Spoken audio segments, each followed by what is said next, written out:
question for you. Are you living the life you really want to live?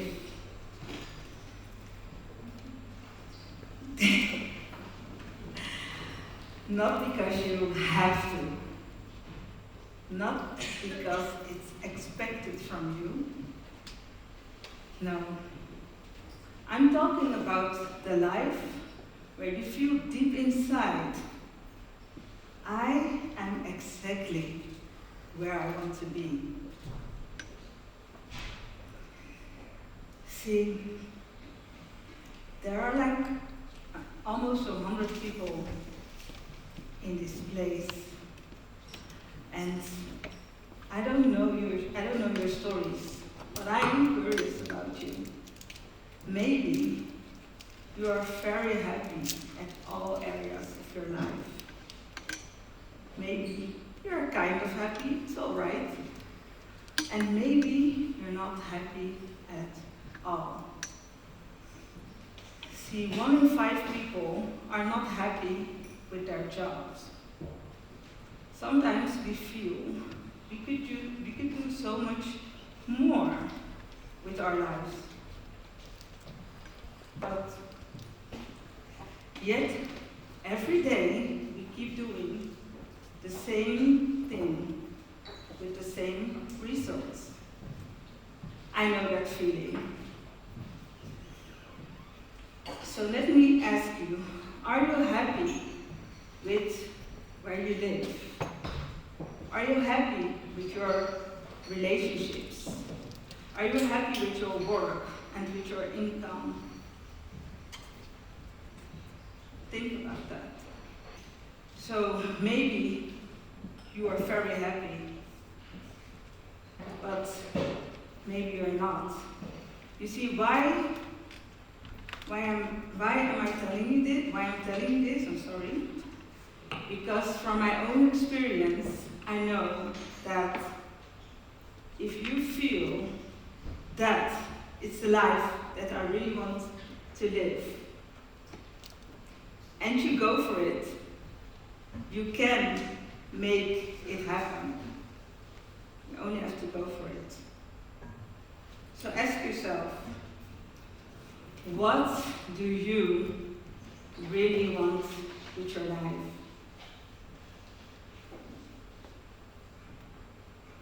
And do you already hear that little voice talking to you? Yeah? That voice that says, oh, I would love to do this, or I would love to do that, but I don't have time. I don't have the money. I'm not ready for it. I know that voice. His name is Bruno. I call him Bruno. You can give him any name you want. Bruno is the voice of limiting beliefs, of limiting thoughts. Bruno makes you doubt yourself. He wants to keep you in your comfort zone because it's safe there. So in the limited time that I have with you, I want to inspire you as much as possible. My goal is for you to, when you wake up tomorrow morning, you will feel and think by yourself, I'm going to make powerful choices, and I'm going to make my best life. I'm going to make powerful choices, and I'm going to make my best life. Why? Because you deserve it. So we are all students of life, and living your best life doesn't mean living a perfect life. Living your best life also doesn't mean that it is a final goal. No, living your best life is like a daily practice. A daily practice to getting better and better. One of my goals was, for this year, to speak for a group of 100 people. And here I am, right? And believe me, I would never ever thought that I would share my story with almost 100 people in my hometown, in the neighborhood where I grew up, like right here, to inspire other people.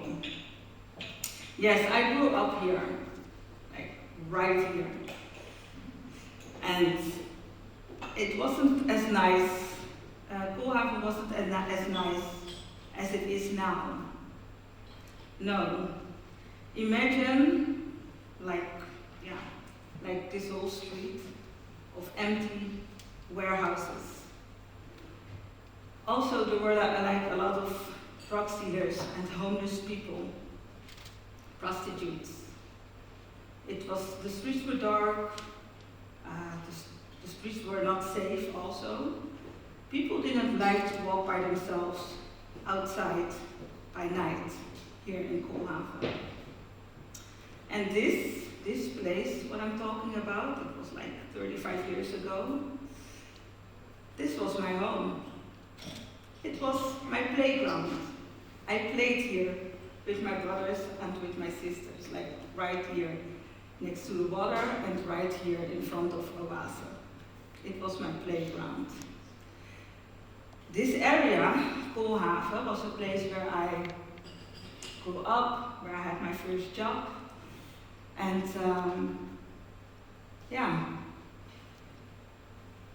anyway, it was rough, it was unsafe, and this place was, life was difficult sometimes. But you know what? Being resilient wasn't a choice right here. But I've learned a lot of lessons here. Here I've learned how important it is to look after each other. Here in Coolhaven, neighbors were like family. You were never alone, and we learned how to support each other and also how to look after each other. For example, and this is funny because the person I'm going to talk about now is right here in front of me. My mom. She didn't have a GPS tracker for her 4 children. She didn't need a GPS tracker for her 4 children. Because whenever we were sneaking out of the neighborhood to buy candy in those haven, my mom would cut us. We got caught by my mom. Not because of a GPS tracker, but because of neighbors who told her, I saw your children all the way in Coolhaven. So, in Coolhaven I learned how to understand and respect different cultures. Sometimes we had like a Suriname street party, a Moroccan wedding, and a Turkish party, all in the same street on the same day. And it was fun. But the most important lesson I learned, and the most important skill, is how to survive with little money. Yes. You learn how to be very creative with a very small budget. For example, I can make you guys, not all of you, but I can make like a big pot of Surinamese bami for 10 people with a budget of €5. I can do that. I've learned it. So if I have to, I can do that. And all those 10 people will also take a little bit of bami with them back home. This is like Suriname food. It's the culture.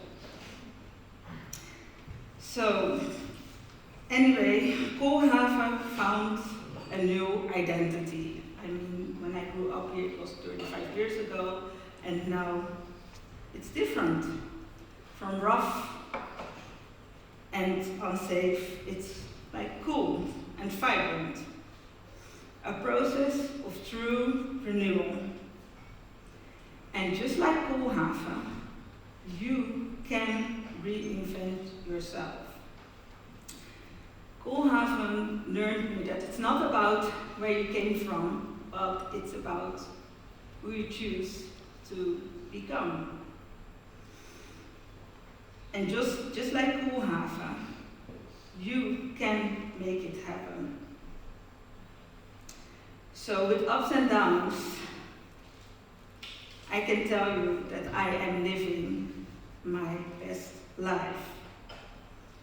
Let me picture my old life for you, like a couple of years ago. I worked like 40 hours a week at the office job. And at the end of the day, I used to be stuck in traffic, very stressed, because I knew someone was waiting for me. And again, I was late again. And there she sat, waiting for me at 6:30 in the evening, all by herself, the last child in daycare. I could see the tiredness in her eyes, but also she was very happy that Mom finally came to pick her up from daycare. So that kind of days, I didn't want that anymore. I believed that I didn't deserve it, she didn't deserve it.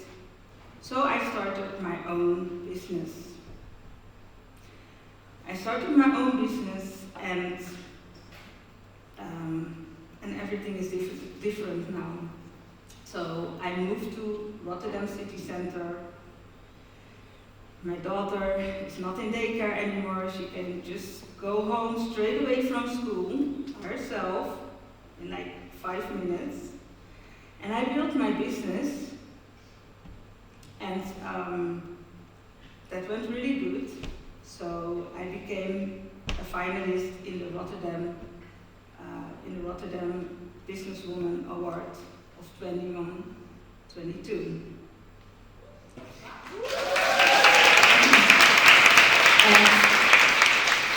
Now I will tell you how I did it. So I'm gonna share my 5 practical steps with you to reach every goal you want to reach, business-wise or personal. So the first step to reach your goal is to decide who you need to be. I didn't want, or who you want to be, it is. I didn't want to be the mom who worked 40 hours in the office, getting late for my child over and over again. I wanted to be a businesswoman. I wanted to set my own times and to move to the city center.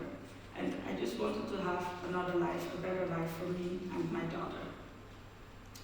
So the second step is you have to set a huge goal for yourself.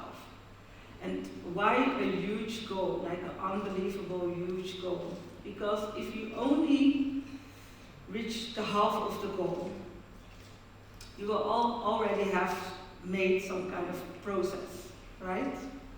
So that's why it's important to reach a really big, huge goal. Manifest it. Think about how it feels, think about how it looks, and how you will feel when you reach the goal. So that brings me to step 3. Make bold choices. Like, if you want to become that next version of you, you cannot be the person that you are the day of today. You have to make changes. Sometimes that means that you need to let go of people. Or sometimes it means that you need to let go of other things, like use social media or whatever. You can feel it in yourself. Like, what do you have to do to become that next version of you? Like, The woman that I am today is not that I was, it's not the same woman that I was like 5 years ago. So make bold choices. Who will you let go of? Or what will you let go of? Think about it. My fourth step is do what you need to do. Like sometimes you can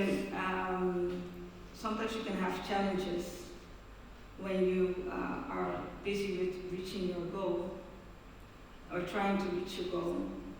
But keep going and keep doing the things that you need to do. Most of the people will stop on a certain point, but keep going. And then my fifth step is stay focused. You might face resistance from people like outside voices or inside voices, like Bruno. So when Bruno talks to you, tell him to shut up. You know how I do it? So when Bruno keeps talking to me, I'm like, Bruno, shut up. You want to repeat it with me? Yes. All together? Scream it with me. So whenever Bruno is talking to you, tell him to shut up. Exactly. So do these 5 things, these 5 steps, and you will be unstoppable. You can make it happen.